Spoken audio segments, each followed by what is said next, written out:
Well, everyone, hello. This is Jeannie White from Social Connections on Passionate World Radio, and I know I speak about this all the time that we are doing a series, for different caregivers coming on and telling their stories of their day-to-day struggles and what goes on as a caregiver for a loved one that has Alzheimer's.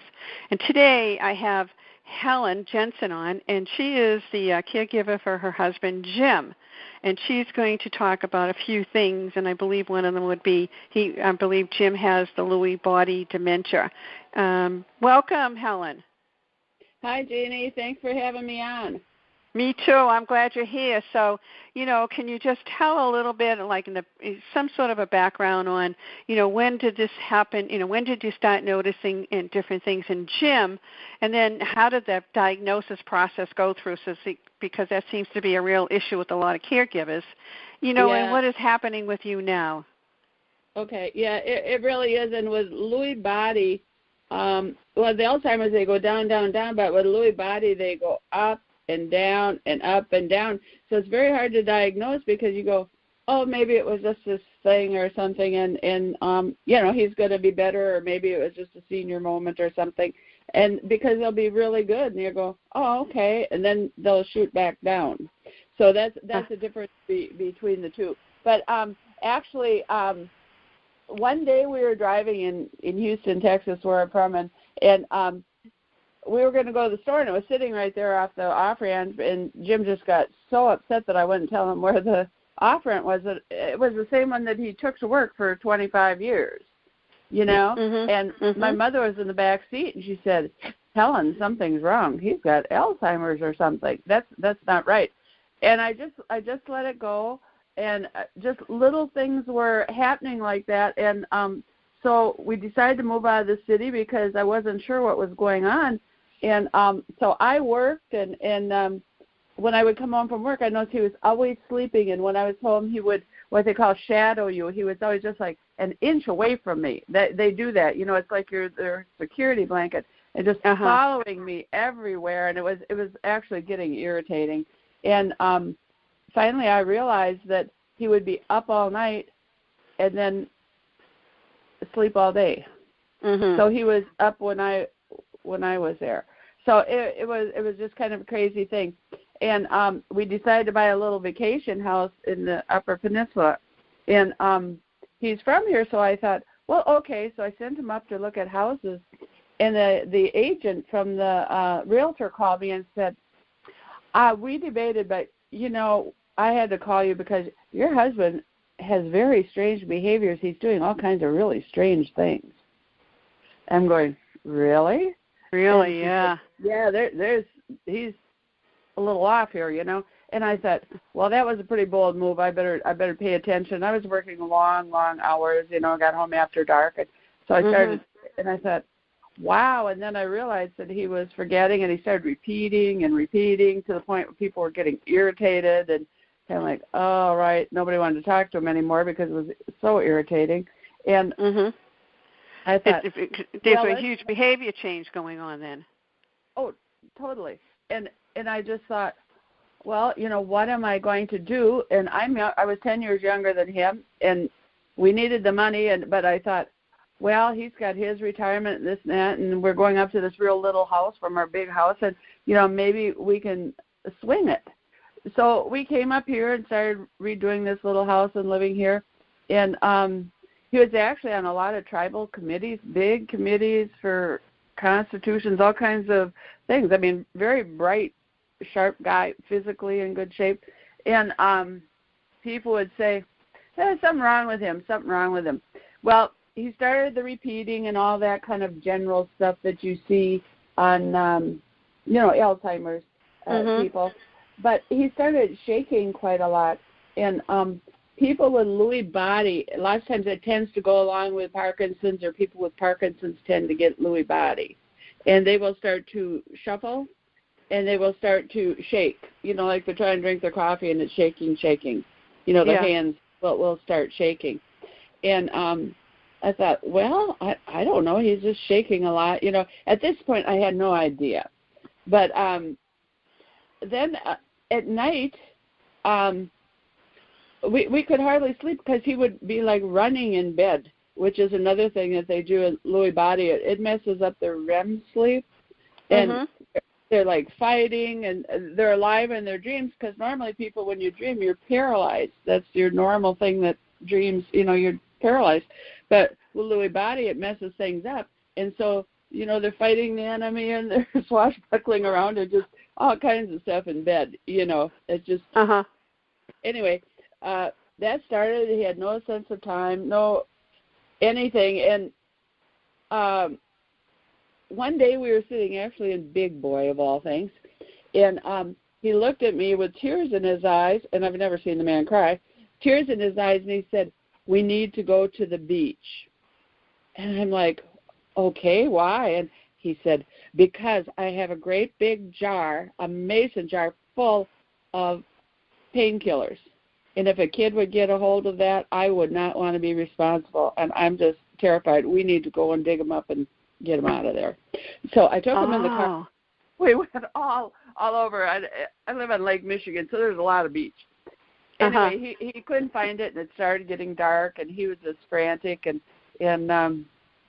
then I realized I asked him, I said, "Where would you get these from? Because you're not taking pain medication." He said, "I saved them up." And I thought, well, there's no pain medication. I thought, now we are really getting into some crazy stuff, some really crazy stuff.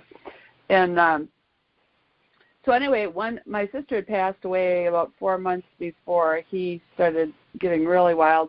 And he came down one day and he said, "I talked to your sister." I said, "You did?"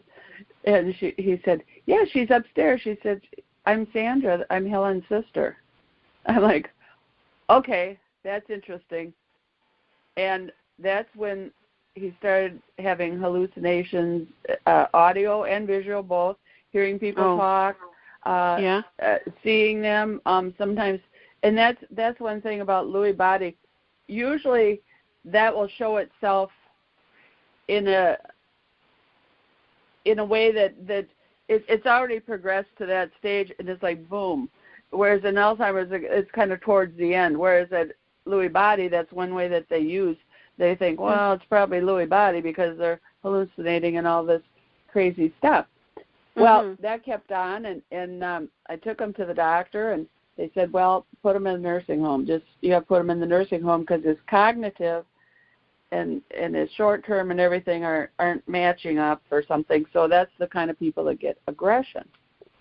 So I thought, I don't know, what do I do? What do I do? This is all new. You're like, what the heck? I'm like 50-some years old. What is this? What is going on? Yeah. Yeah.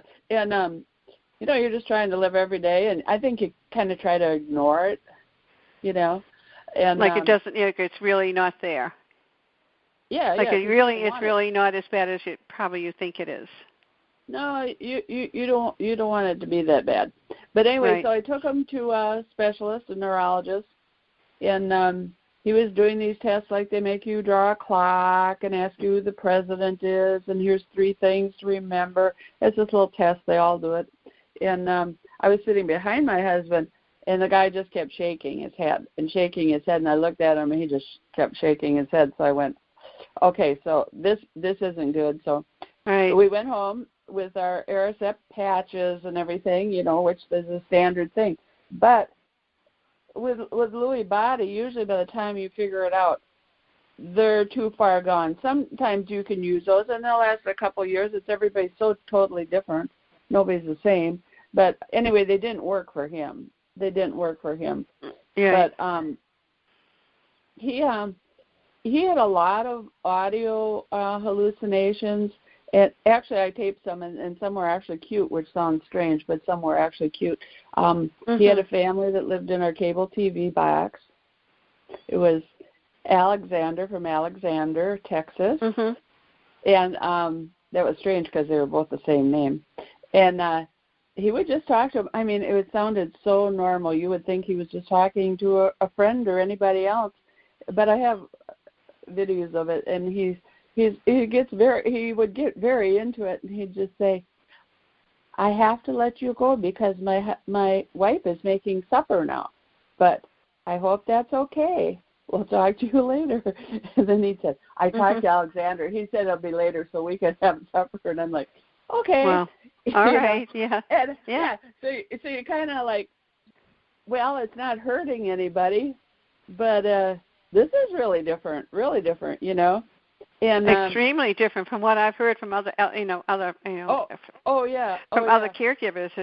This is probably the first time I've actually talked to anyone with talking about Lewy body as much as you are, Helen. Oh, well, I'll tell you, after that, and sometimes they do this too, after the cute hallucinations, what started to happen was he started to have aggressive ones.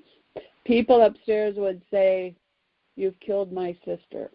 We're going to get you and your wife because you've killed my sister. And he would come down and he'd say, I never killed anybody. Why do they say I killed their sister? I don't even know their sister. And he would be very sincere. Like if you heard him, you would just think he was just on point, And right. I tried to calm him down, and as those would proceed, that they were getting worse and worse. Pretty soon people were trying to tase us through the windows and all kinds of stuff. And I don't know how deep you want to get into that, but I woke up and I felt something hard in the bed, and I thought, what is this, It was a loaded hunting rifle. Oh, dear. Okay. Yeah. Okay, that's serious. Because we are getting old, and he has to protect us from these people that are trying to get in and take and hurt you. Yeah. Yeah. To him, it's so real. I can't imagine what goes on in their mind, because to them it's real. And you can, as a caregiver, you can't poo-poo it like, oh, what are you doing, all this crazy. I mean, to them it is real as you and I sitting here talking. Right. It's real to them. And so that's really difficult dealing with them, because, you have to respect them as people, but yet there's so much amiss, And actually at some point you kind of split. And somebody told me once, in every relationship at some point it will split. Well, as husband and wife, after they've done this, I mean, he had this for 10 years. So after a while, your life and his life, your mind and his mind are two totally different things. What you had where you connected as husband and wife, that connection kind of, you try to hold on to it. You feel guilty that you can't, but it goes. It goes away on you, but there's nothing you can do about it. It's the disease, right?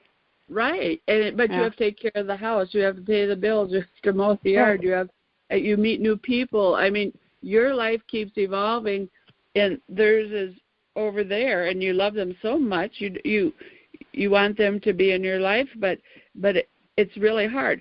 But anyway, I will jump forward because I don't know what the time is. But don't worry, just keep going. I mean, really, I just have to ask you about this gun thing. Was it loaded? I just have to ask. It was. Yes, it was. Oh dear. Okay. So did you take the bullets out of there and get rid of the bullets? Do you have to worry about that now? No, all the guns and everything went the next day. Okay, good. I gave a bunch away, and some are in a safe at a friend's house out in the country, and he doesn't even know it. But no. I was like, no, this is getting serious. This is too much. Yeah. So you really had to really think about what it is that's happening and how you can obviously protect yourself and protect Jim.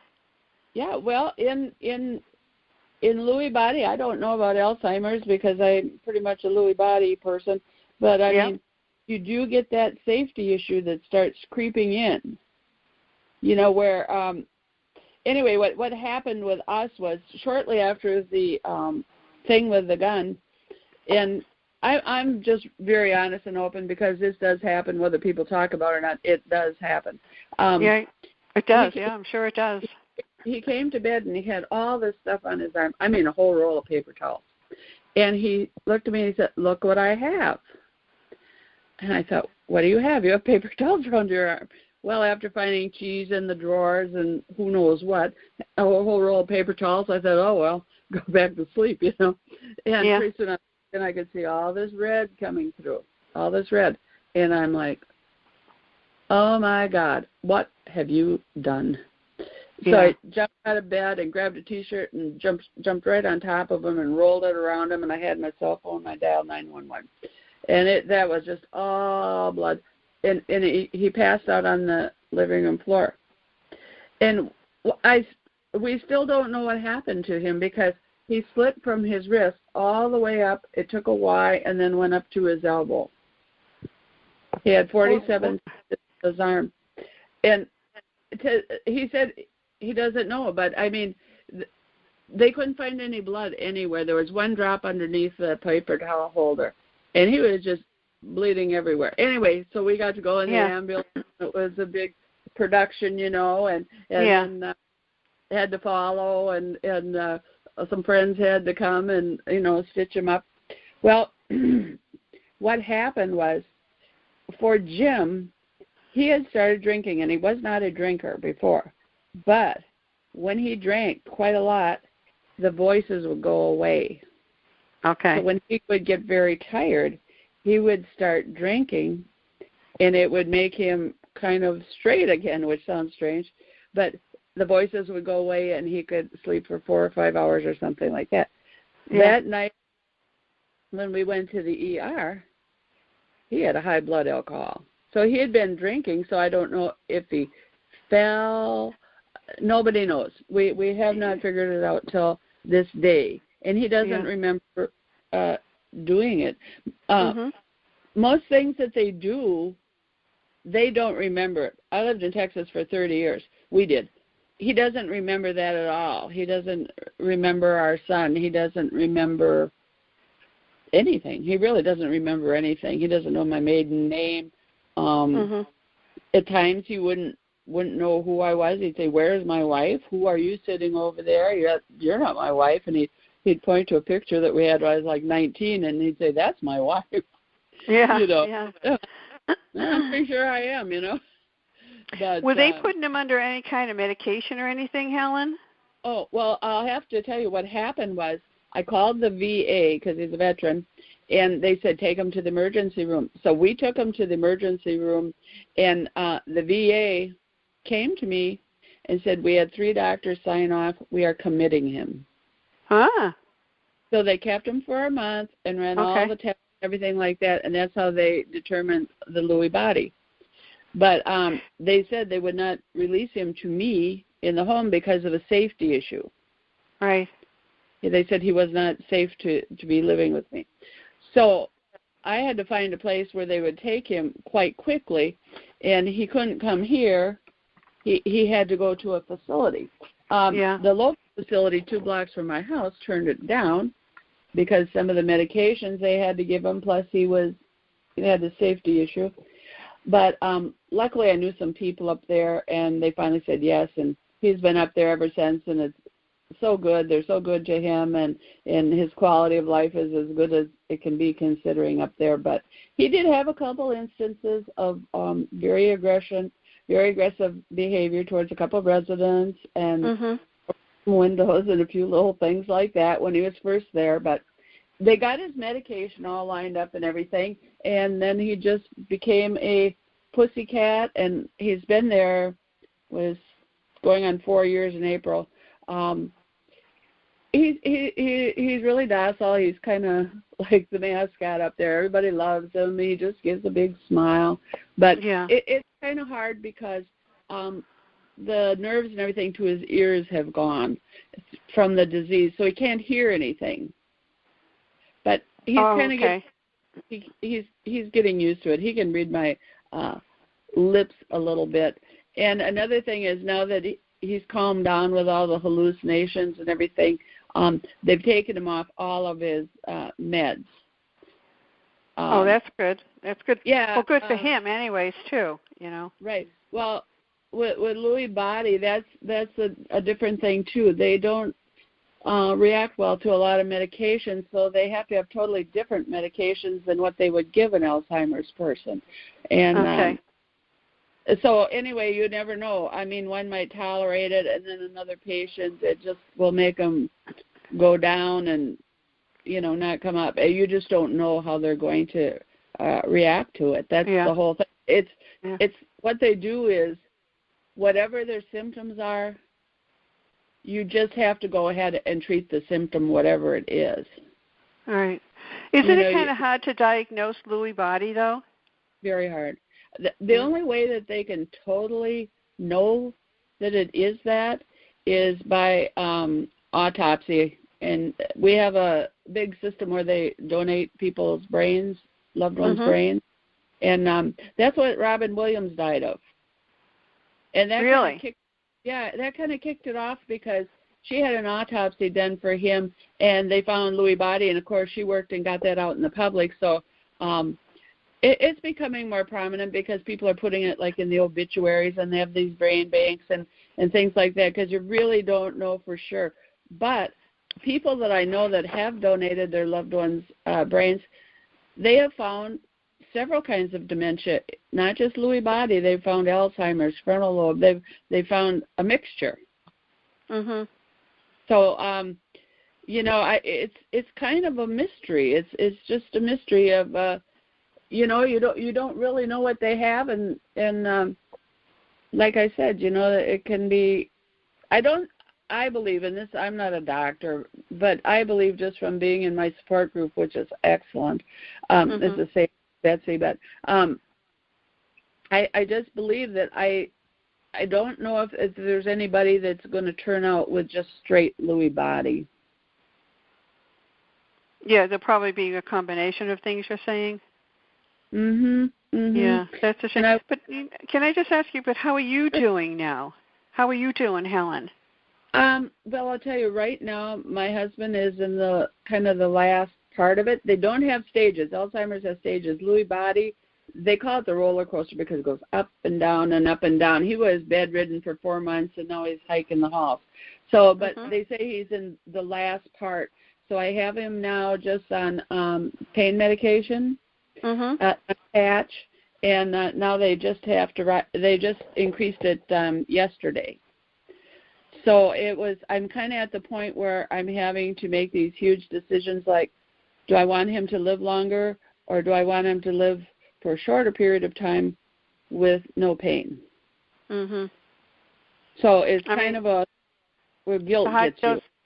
Well, those are difficult things. I'll have to tell you, my dad, when he had Alzheimer's, he was really bad, and for my mother's protection and his protection, we had to place him in a nursing home, which honestly, I have to tell you, it was a terrific nursing home, absolutely terrific.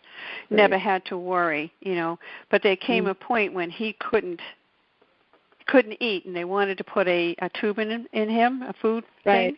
And that's a big decision. Do I or do I not, And then one day my father was coherent. One day, and that's the day I went to him. And I started talking to him. I didn't realize he was understanding what I was saying and about the tube and stuff like that. And all of a sudden, my father, I never saw my dad cry. And then, but there were tears coming down in his eyes, tears, and his head was shaking no. So he more or less made the decision. Yeah. And we didn't put it in because then I felt, am I keeping him alive for me and my mother and my brother and sister, or am I keeping him alive for him? What would he want? And I know that people, I know that I wanted my father to have dignity in death.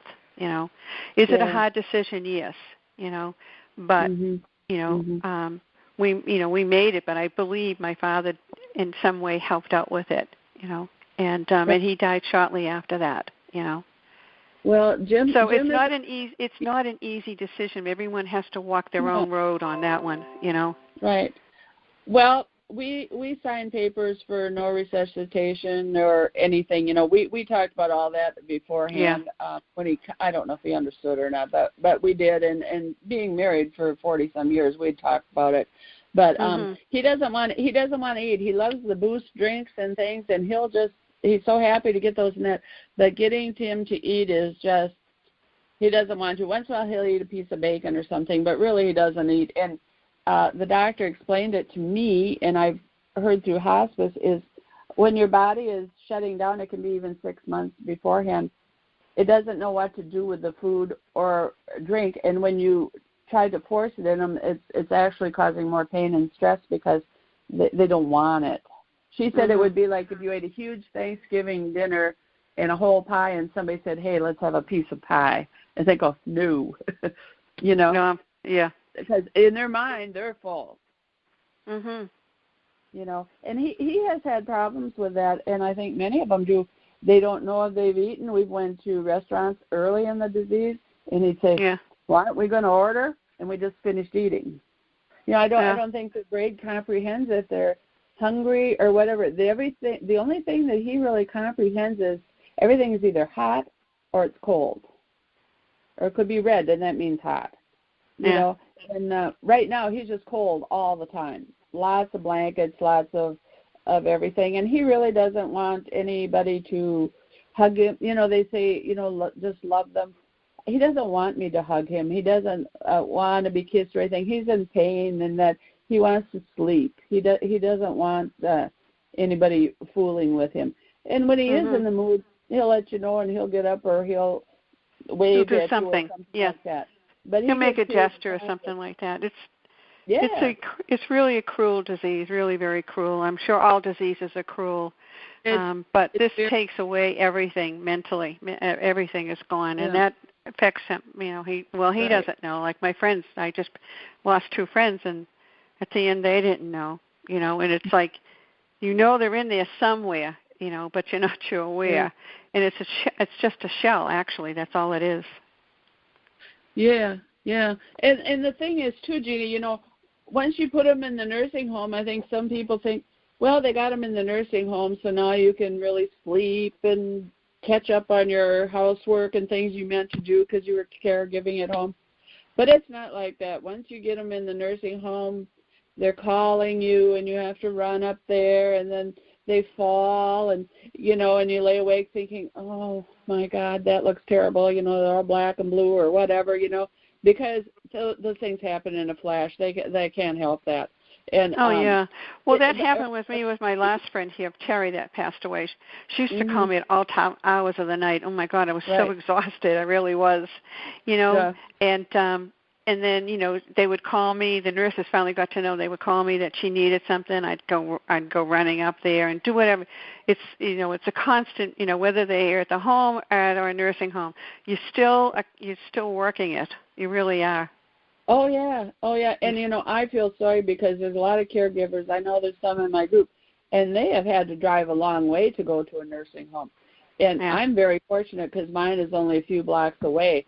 And even at that, to take a shower and get dressed and get up there and you go down the hall, and then you get there and they're like, "Leave me alone, I want to sleep." And you're like, "Oh, okay." So you watch them sleep for a while, and then you leave, and then the next day you try that whole routine again, And I'll tell you what, with myself as a caregiver, I went into burnout. I mean, I almost ended up in a hospital bed myself. I just got very sick and just was not doing well because I grieved so much and so heavy. I just hit that point where I can't do this anymore. So what I have been doing, and I know a lot of people want you to just up and die yourself, which 40% do of caregivers, but for me, I have been, and it's hard work. It's hard work. It's not even fun. But I have really been striving to make a life for myself, and to think, okay, you're alone, you're a caregiver, he's there, you're here, now what are you going to do? He has people day and night, his every little need. If he rings the thing, they bring him everything to his bed or whatever he wants, and he likes the girls up there. But I mean, I'm alone with my thoughts, and I don't have anybody waiting on me or anything like that. And it's not selfish. It's not selfish, and the caregiver should not feel guilty. You need to, in some way, build a new life, because after they pass, you are going to have a new life. And I think if you let it go till it just smacks you right in the face, I think it's just that much harder than if you try to do a little planning, like my mother told me. She said, go out for coffee, go out by yourself, whatever, just go. Just go and do it. I mean, look at me. I mean, I am fine. I mean, I live alone and stuff, but I'm always busy. But it'd be nothing for me. I got some great coffee shops where I am. Nothing for me to bring my iPad and my phone and go and sit in a coffee shop and talk to some people I get to know. Yeah. And you life still, as hard as it may seem, life still moves on. That clock keeps ticking. Exactly. And you forget that, because that's one thing my father always said to me, even as a kid. There's only two things: death and taxes. And he says, and time doesn't stop for anyone. Really. I mean, I remember that as a kid. He'd just say, you have to somehow, Eugene. He'd go, you have to accept this is what happens in life. We're not meant to be here forever. And always he goes like this, and always remember that clock keeps ticking. It keeps moving. And it's true. It's difficult for a lot, but it is true. But as a caregiver, the whole experience, because he's been up there so long, and I see all the other residents too. As a caregiver, it has just given me such a different outlook on life. Feel so much stronger, even though I'm a mess emotionally because of the stress of it. I feel that I've really grown a lot, and I know what life is really about. It's not about, I broke a nail or anything like that. I mean, this is real, rough, real life and death. Yeah. And it's everyday life and death, sometimes for years. And it really does. The personal growth that you have is tremendous, and it's painful. The growth is painful. The people passing away is painful. The changes, the things you want to share, and you're not going to. The whole thing is just painful. But you're learning through the pain. You are learning through it. I mean, for me, Helen, for my two friends that passed away, I've known these two women since grade school. And they would, how you have this really strong friendship with some women, really strong, that you can tell anything, your darkest thoughts, anything, and you can really. I don't have that anymore. I mean, I have friends, but I don't have that kind of relationship that I have with these two women. And so I can feel that women feel the same way. I mean, they've lost their partner, the one that they could speak to on anything, and it's that part is hard, But, and as an older woman, you go, these relationships have taken me 40, 50 years.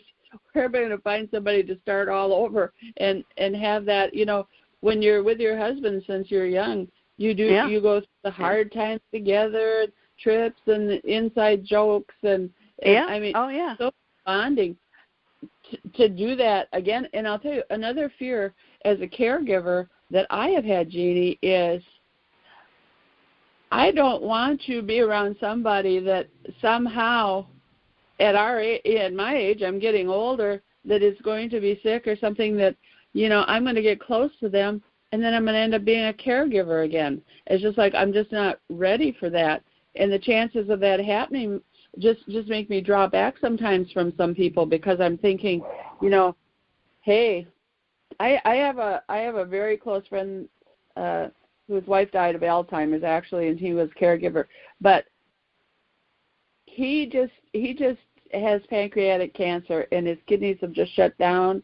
And he was somebody that I could talk to, and because he understood, because he had been a caregiver.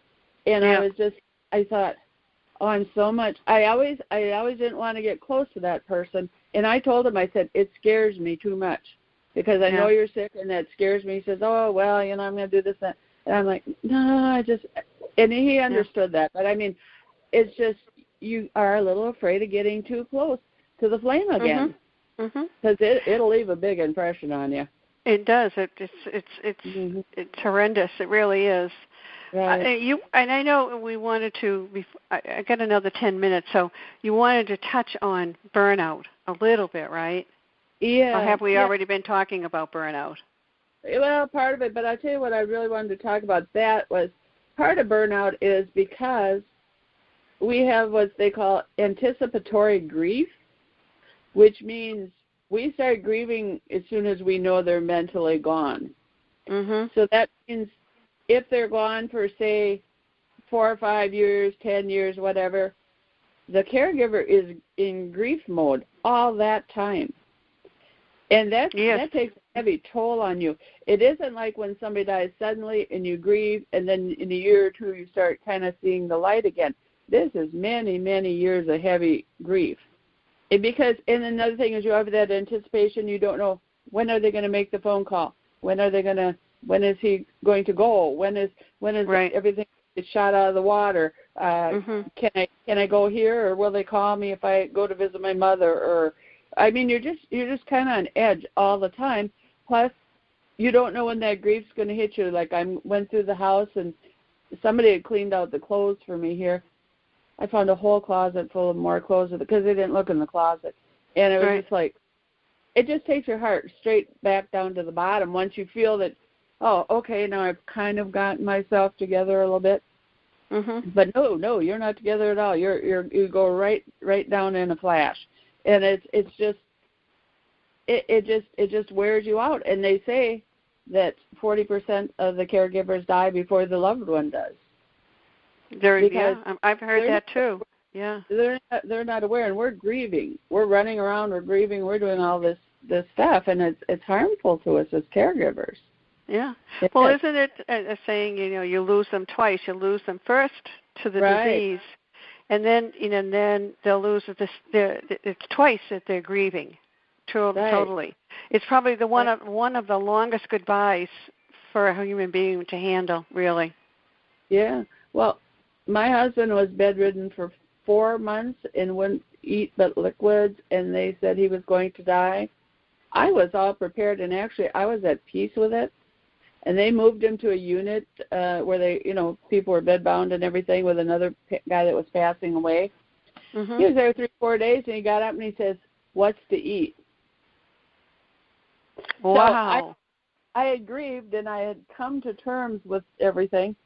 And then suddenly he's back, and I think I was almost a little angry that, oh no, I've already done this. Now you're coming back, and no, I've kind of come to terms now, and now we're starting all over again. And Lewy body does that; it goes up and down and down. Yeah, it just drives. But what happened is, the reason why I'm so close to that is because I did have caregiver burnout and what they call like a PTSD that you get from caregiver burnout. And luckily the VA, because Jim was a veteran, gave me free therapy for it because I got it taken care of a veteran.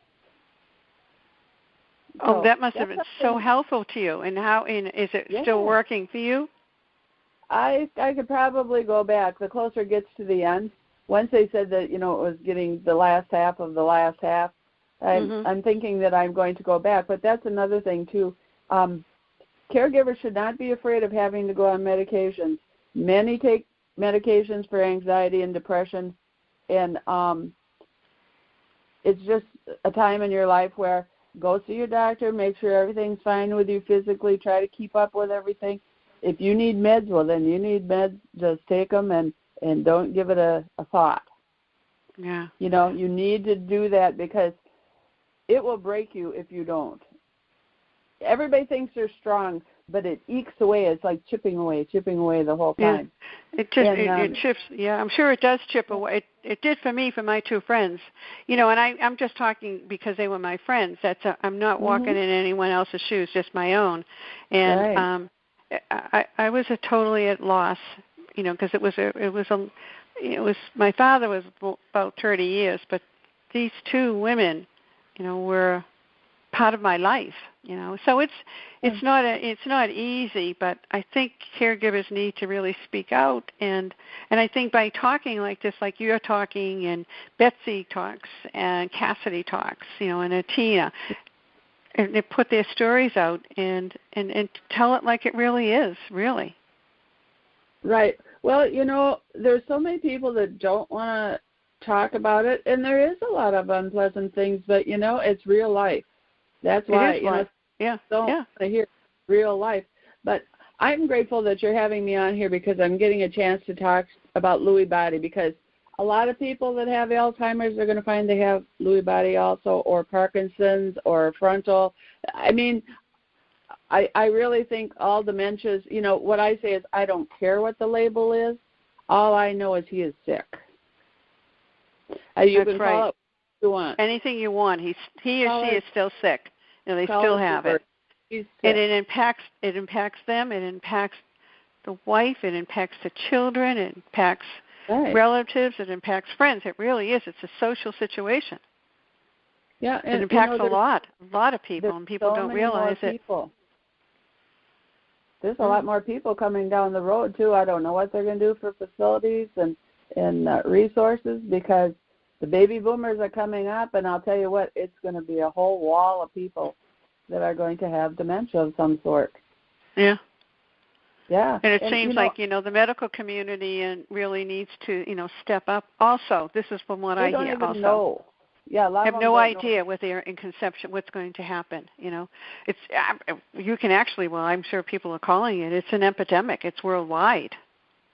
It is, and sometimes when we have new people in groups, I told the leader, I said, sometimes I hate to say, because I don't want them to know what's coming down the road, because they're like babes in the woods and they have no idea how it. And I'm a very strong woman, very strong, and and I know a lot of real strong ones, but I don't care how strong you are. You cannot do this alone. You have to have your doctor, your friends, your support group, whatever. I mean, whatever you have to do, I mean, you're fighting for your life too. You have to just be very forward. And you can't worry about being embarrassed or anything else. Like with my husband, when I still had him at home, people say, how can you still take him out and everything? After I was like, you want to stare? Go ahead. I don't care. You lose that. You just don't care. You got to do what you got to do. You have to do it. Whatever it is that makes it easier for you, Yeah. I don't know. Yeah. But is there anything else that I missed, that we missed to talk about? Because I know that, Helen, anytime you want to come back and say, oh, Jean, I want to talk about this, you're more than welcome to, Helen. Okay. Yeah, that would be good. I'll have to think of something. Yeah, just, something. Like I tell the other caregivers, I don't know, is there an easy solution? No, but, no. But is it as a group, and, trying to find the smallest little solution, a lot of things can change for you as an individual by being part of trying to make something a little different. I don't know what that answer is, because this is such a mystical disease. It really is, because it just eats away, and there's no solution in the grounds. But I know a lot of caregivers are saying they want help, and I'm saying, well, what kind of help do you want?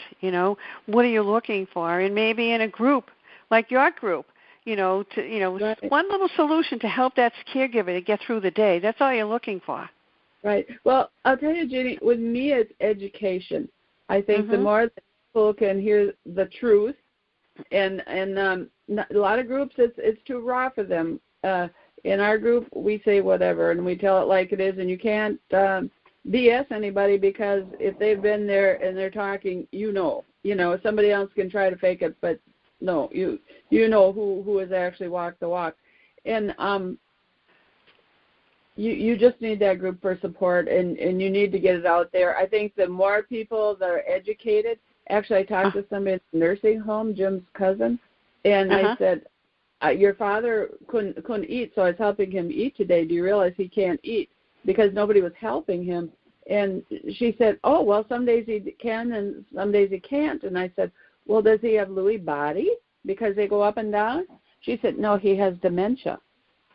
And I said, well, does he have Alzheimer's or frontal or what? And she said, no, he has dementia.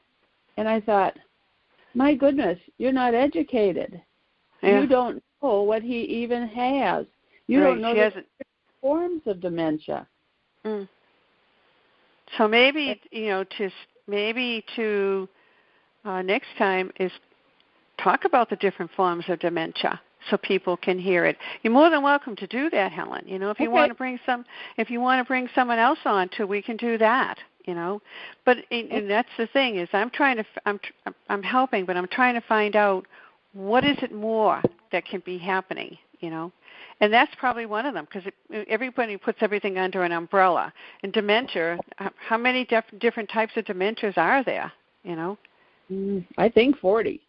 Yeah. So maybe if we if you talked about that, Helen, or and maybe maybe help individuals in a way, I don't know, when they go in to be, they bring in their husband or their wife to an oncologist or something, a doctor, and right. what kind of questions should they be asking? Right. What kind of tests are they going to do, and why are they doing it? I think those are important things, so they can truly some way understand what type of a disease they have as a dementia. Right, right. And you have to be so strong, and you have to read up and know what you're talking about, because you can go to some doctors, even neurologists, and they really don't know that much about it. I mean, ladies, men in my group, they know what they're talking about when they go in there, and they get so much better care and service because they know what to ask and they know what's going on. And when they go to the doctor, if the doctor doesn't know, they know. It really helps. It really helps so much. Well, what's happening here in Massachusetts, they do have just a new law, and it hasn't really impacted anything yet, I don't think. But it is where the doctors and the assisted physicians, nurse practitioners, and nurses need to be trained further on how to handle the diagnosis of a Alzheimer patient, and how to handle it, and how to move forward in it, and also to help the caregiver to understand. So somewhere along the line, at least this started here to make the diagnosis. It takes months and months and months for diagnosis to come. Oh, yeah. Yeah. And it's slow, but I do think we're making an impact, and it's getting out there. And especially with Lewy body and some of the other ones, they don't have an ad on TV. People do recognize Alzheimer's, but it's just anything that is worth doing. It starts out small and it builds, and that's basically just building on it. Yeah. So pretty soon everybody knows it's on TV. Everybody knows, everybody's talking about it. People are putting it in obituary, so they see it there and they go, oh, he passed on Lewy body. I wonder what that is, and they'll Google it, You just have to get it out there somehow. Yeah. Well, I think if you want to, if you can think about something and talk about the different dementias down the road, another couple of weeks or so, and do something like that, and some form of education, at least people to know. And I think for them, suggest sites to them to go to read about Lewy body or, different forms of dementia, and make them sure that they're at least wise enough and informative enough to be of assistance when they take their loved ones to the physician. Okay. Neurologist. I have some good things already. Okay, all right. So why don't we plan something in a couple of weeks? I'm just really busy right now, but in a couple of weeks, let's do something, and and then we'll put it out there. It's all I'm willing to help just to put this stuff out there, and if I can reach one person, I'm thrilled. I appreciate it. I feel the same way. I appreciate it so much, Jeannie. So I'm glad I helped you. Before we leave, do you have any words of wisdom or anything to the caregivers that are listening? Don't be afraid. Don't be afraid. It's real life, and you're stronger than you think you are. Don't be afraid. Just keep going forward every day. Just keep going forward. It's all you can do. All right. Well, Helen, I want to thank you so much for being on the show today. You're very informative about, for me, for Lewy body. I didn't even know that thing. I've heard about it, but never really paid much attention because I just thought it was under the umbrella there. But I've learned a lot with these series that I'm doing, and I want people to be aware that this is life, true life. But I want to thank everyone for listening, and thank you, Helen, again. And I want everyone to have a good week, and I'll see you on the radio next week. This is Jeannie White again from Social Connections on Passionate World Radio. To make a change, you have to be there to be the changer. Thanks again, everyone. Bye now.